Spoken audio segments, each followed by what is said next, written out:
Everybody, welcome back to the next video. It's been a little bit since I uploaded. Last thing I did was Red Dead 2. I haven't really done much in that playthrough lately. There's been a lot of stuff going on. I'm going to get to that in this video about a lot of stuff. But I thought this video was very important to make, and for a lot of different reasons, especially. And yeah, as I'm sure a lot of you have already guessed and heard, and it's been the day now. It's all over the news, media, and everywhere. Stan Lee has passed away at the age of 95 on November 12th. This past Veterans Day weekend, Monday, now it's Tuesday, the day after. There's a lot of stuff going on in the media. There's a lot of people like making response videos about it. Everybody just doing all this kind of stuff. And you know what? I thought it'd be my piece also to make a response video about it because a man like Stan Lee has impacted my life so much. I know some people, especially people that really aren't into comic books and kind of pop culture and a lot of different stuff like this, I can understand why you wouldn't understand this. So if you can't really relate to this, then I completely understand. It's different for everybody. But, it all started back, I mean, ever since I was little, I watched cartoons about Spider-Man, the Avengers, and all this kind of stuff. I grew up on the 90s Spider-Man cartoon. That's what I used to watch on VHS and stuff, like the little mini-movies about it, and all, like the old-school stuff. That's what I used to watch all the time. And I grew up on the Tobey Maguire movies, Spider-Man 1, 2, and 3. There are ups and downs there and stuff. And all these types of movies, I remember when Daredevil came out, the movie, not the TV show, dear God. But, as I'm trying to say, I've been a fan of Marvel for a very, very long time. And, it was a very hard day yesterday, seeing that he passed away, and it really did kind of hit a soft spot in me, because he has impacted my life so much over the last 18 years of my life. I mean, it's just a crazy thing this man's achieved. He's a World War II veteran, By the way, thank you to all the veterans this past Veterans Day for your service for our country and stuff. I mean, Stan Lee, you too, because you were one of them, and, you guys make a difference. You're the real heroes in the story when it comes to our country, Superheroes are in comic books and stories, and they just teach us the values of being a better person. But, you people really stand up for our nation, make it a better place for what it is. So, the real respect and gratification should go to the veterans, through World War II, Vietnam, whatever war you're in. Thank you, and, for everything you've done for this country. I just really want to say that also. So, like I said, this video should be kind of like a really, kind of mashed together video. There's a lot of stuff I want to go over and everything, but anyways, as I was saying, when I was younger, Spider-Man especially, so I'm playing the Spider-Man game right now, was the character that really stood out to me. And it's like most people always say Spider-Man's the best Marvel character. I mean, it's different for everybody, I understand that. But for me, it was really easy to relate to Spider-Man and Peter Parker because growing up, I wasn't a jock, I wasn't popular, I wasn't like one of those kids that gets all the girls like that. I was like Peter Parker. I wasn't really nerdy to the point of like science and all this stuff. I was mostly doing my own thing. I was a geek. I was in when it came to like pop culture, superheroes, and all that kind of stuff. I was really kind of my own person about it. I really didn't do a whole lot with the partying scene, especially in high school and all that kind of stuff. That kind of went by the wayside because I never was really into that. So I totally relate to Peter Parker and a lot of that kind of stuff. And it was really cool to see how Stan Lee brought these characters to life and made them really relatable, no matter which character you love. When it comes from Captain America to Spider-Man to Iron Man to Hulk to even the more like characters you don't really know, like Moon Knight, all these like really characters that aren't even that popular. They all have a story to tell, and they're all relatable in some way, shape, or form. And that's what makes Marvel, I think, a lot more special to me, especially. Like DC has always been special to me too, Batman, all that kind of stuff. But to me, Marvel's really where it's hit home because Stan Lee just did an awesome job writing every single character for every single story arc, every movie. I mean, he didn't write the movies per se, but he created these characters. He's responsible for the entire universe of Marvel even existing in the first place. I'm pretty sure he wrote Captain America back in World War II. I don't know if he was serving or if it was after World War II or before, but I remember when I think it was his first Marvel character. I want to say it was his first character from Marvel. I'm not quite sure, but anyway, it's just amazing what this man has achieved, in his years of life, and it's such a sad day to see him pass away. And this kind of stuff really got me through high school also, because there's a lot of things I haven't told people on here and stuff about like my past and stuff. Because I'll get into it a little bit in this video, but that could be a different video for a different day. I don't want to get that all muddled in with the whole Stan Lee video because there's still a lot I want to talk about when it comes to that. But back when I was a freshman in high school, well, actually kind of started in junior high school, but high school's where I started kicking in. I was 13. It's all new scene to me. I was turning 14 soon. It was kind of like that in-between year, like you're trying to figure out who you want to be. Freshman year is always the most difficult in high school, no matter where you're from, because freshman year, you don't fit in, really, no matter where you are. I mean, freshmen are always, like, picked on, not picked on, like, bully, but always people pick on them, like, calling them freshies and all this kind of stuff, because you're new, you're just squeaky clean, you haven't done anything yet. This is your brand new start for you, different school, different life, well, different school life. It's a very important time in people's lives because you really get to find out who your friends are and who you really want to be. And it's a very important thing. So when I was 13 and 14, going to high school, I had severe anxiety issues. I had panic attacks. I had a lot of stuff happen when it came to that kind of stuff. And it was mostly because I have medical anxiety. Like, I get worried about medical stuff very easily. Everybody has different things. You know, some people have anxiety about spiders and everything. Like, it's a very different. Anxiety is not one specific diagnosis. It depends on the person, what they're like afraid of, what makes them upset. Medical stuff was always my kryptonite back then. I was always like very worried. So it was hard for me to go to school and be around people who were afraid of being sick during the cold seasons and the flu seasons, or like, you know, if I had something wrong with me, I always think, oh, it's the worst of everything, and it was just not the greatest. And that was 5 years ago, so I've come a long way from that. I mean, I still have anxiety every now and then, but it's a lot better than it used to be. But where I'm going with this is, back then, 13, I spent a lot of time in my house and stuff. I finished freshman year, all that kind of stuff. That was pretty good. Sophomore year is when things started heating up. But I spent a lot of my time in my house. I missed a lot of school. It was very hard for me to keep going when it came to that kind of stuff. I was very sad.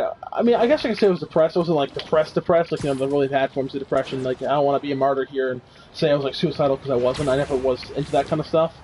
But I mean, it was pretty bad for a while there. I was on medication, all that kind of stuff. It was really hard for me to keep going because I always thought to myself, like, man, you know, I go to school, like, I got bullied and stuff. I mean, I was pretty overweight back in the day. I mean, I'm still not like skinny, but I have lost quite a bit of weight over the last 5 years, and it makes me feel a lot better about who I am. But it was just a very hard time for me back then.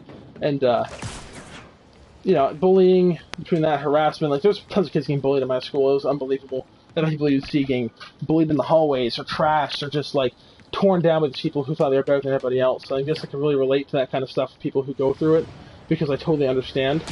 And, so whenever, like, that was going on for me, it was really hard. Like, I was bullied 24/7. I was sad. I was kind of depressed. I was, like, home alone. I was isolated. I really had no one to talk to. But what got me through the day was Marvel, a lot of the time. With superheroes, you know, Tall Tales, the Spider-Man, the Avengers, the Marvel Cinematic Universe.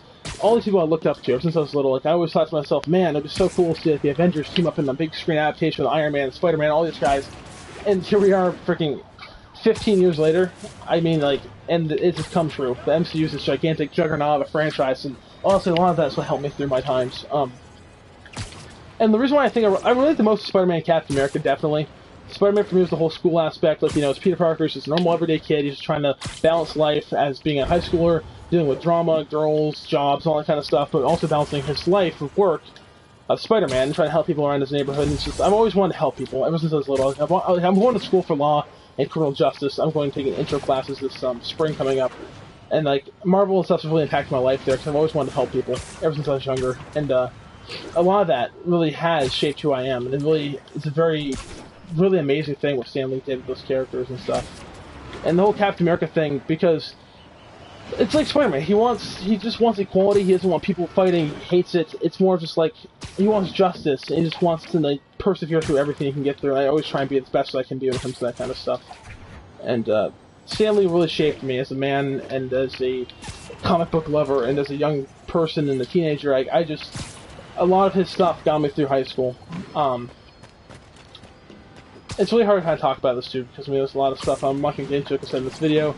But there's a lot of issues when it came to harassment, bullying, and anxiety, and everything, and, like, this really helped me a lot. I feel like if it wasn't for this kind of stuff, I wouldn't have an outlet. Like, I wouldn't know what I like. Like, yeah, I like video games. I play other kinds of video games too, but there's so many different types of outlets you can have. Like, you know, some people aren't as lucky. Some people go to drugs or alcohol when it comes down to it, and it's just not a good outlet to have, especially when you're going through a lot of tough shit. And that's why it's good to have people with your friends and family who care about you, to be there for you.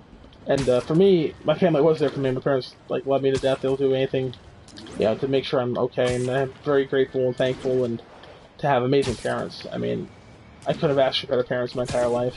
But Marvel and Spider-Man and all these characters also kept me going. They really showed me, you know, like, don't let people push you down and take advantage of you. And, you know, don't let like, evil people or bad people, I mean, it's as cliche as it sounds for these comics, it's so true. In the world, there is good and evil. There's an in-between, but, like, it's mostly, you have to decide what you want to be. Do you want to be the people doing the kicking, a person on the ground being kicked, or do you want to, like, stand up for what you believe in? And that's what really signified for me why I want to get through my anxiety and why I want to get through my issues with, and it persevered me through it. And here I am 5 years later, a lot better than I ever was because of these characters and the parents and everybody, and Stan Lee especially. This is a thank you video to him and dedicated to him only and his family. And my prayers and thoughts and everything go out to his family in this hard, difficult time, losing him. I'm sure it's a really tough thing to do, especially seeing all the community support people and how much his daughter, yes, his daughter, yeah, her father was loved. And like, it's amazing that someone like this could reach to millions, like, even maybe billions, it depends, of people around the world. Like, everybody has a character in Marvel you can relate to. Even if you're not into superheroes, which you very may not be, everybody has a character they can relate to, because he made sure to cover all the grounds. There's like, different ethnicities, races, types, like, there's kids, like, teenagers, there's, like, adults, there's different types of people. You know, everybody has a story in these things, and it really shows you everybody's own personalities, and it really helps, get through a lot of stuff. So, if you're really into Marvel, or if you're into superheroes and you're thinking about it, the best way to, like, get into this kind of stuff is find somebody you can relate to the most. Definitely. And for me, that was Spider-Man for the most part. Again, high schooler, it was, you know, balancing different types of things. Always kind of an outcast, but I always want to do the right thing. And I can't say it enough, I just feel awful about Stanley, and my prayers and thanks go to the family, and thanks to Stan and everything for changing my life for the better, especially. I mean, if it wasn't for comics and Marvel, I mean, I don't know what kind of person I'd be today. You know, I mean, I'd probably be a different type of person, totally. I mean, I may still have awful severe anxiety or worse, you never know. But yeah, this was kind of a short little response video about it. I wouldn't know how long this video is going to go on for. It was between 20 to 30 minutes. It's been kind of a jumbled video here. I kind of made this on the fly because it just happened so fast. I wasn't really thinking about it too much. But, so if a lot of my stuff kind of sounds out of place, just know it's just because I'm spewing this out of my mind. Really, I'm not really planning it. I'm not, like, writing anything down to, like, say. I'm just kind of doing my own thing, say how I feel, and, that's what this video's all about. And the community is doing such an amazing job, and, like, I encourage anybody who's been impacted by Marvel or a fan of it, please make a response or something, just anything to show that your gratitude for what Stan Lee has done. It really makes a difference, seeing it and everything, because especially in the world we live in nowadays, where, like, there's shootings, there's wars, there's wildfires, a dickhead president. I mean, we have so much shit going on, and it sucks to have, like, one of the best and most humans still, like, around pass away, and I don't know. It's one of those things where spreading positivity is better than having negativity make a bigger reaction. You know, the best way to start over and to have all this hatred stopped in this country and other countries is to everybody just, as cheesy again as it may sound, everybody needs to get along. Everybody needs to stop harassing each other and being this way. Stan Lee made this entire world. He wanted people to, like, he made the Marvel Universe. Let me correct myself, because that can be taken out of context, making the world. But he made the Marvel Universe so everybody, again, could have something that they can connect with. You know, and these are dark times this country and this world are in, and it's a very sad time to lose somebody like Stan Lee, also, like a beacon of hope and light, and a very human being. It just really is, it sucks to lose somebody like that. So I just encourage everybody to just like, be a community, be there for each other, make videos, make responses, show Stan's family and Marvel and anybody who's involved, the actors in the movies, anybody, that your life has been impacted by Marvel. Show them that Stan did make something amazing. Show them that he was not just an ordinary human, he was a legend when it comes to that kind of stuff, because you know what, it's true. And it goes for anything, no matter what. In the future, if like another creator dies, or like something happens to another person, whether it be anime related, or like DC, or anything, like your favorite franchise, always support the creator, and tell the people that love them, or who love them, or just the creator itself, even now, that their world, or their stories have impacted your life, because honestly, it goes a long way, showing people that this can make a change. I know for a lot of people it did too, and it's a very hard time to get through. I mean, I didn't know Stan personally. I always wanted to meet him, but it's never gonna happen now. I mean, I live in Vermont, so I mean, it's no way of me even probably ever getting a chance to meet him at this point. But anymore, anyways, he's passed away. But just be there for each other as a community, and watch over each other, and listen, and be respectful and thoughtful, and hear people's opinions, and please spread joy and happiness and positivity, and not hatred and negativity and all this stuff, because, you know, the one thing every community has is we all share the same thing we love. Whether it be Spider-Man to Daredevil to Captain America to Iron Man, any of these characters that we have fallen in love with, they each bring something different to us. They each mean something different. They each had different symbolisms to us. And just because we all have different characters we may like doesn't mean that we're not all part of the same community at all, because we are totally part of the same community. And I can never thank Stanley enough. And wherever he is now, I hope he's like, you know, looking down the world, and I hope he's happy to see that his work has impacted millions of people. And I just want to let him know that his impact and everything really affected my life to the better. So thank you, Stanley, for everything you've done. Rest in peace. You've caused and created this huge movement of people to be together in a community as one. And you've created something special and amazing, and I hope it goes on for years and years to come, even without you. Because you've started this, Stanley, and you'll always be the person who started it. Thank you so much, Stan, for everything.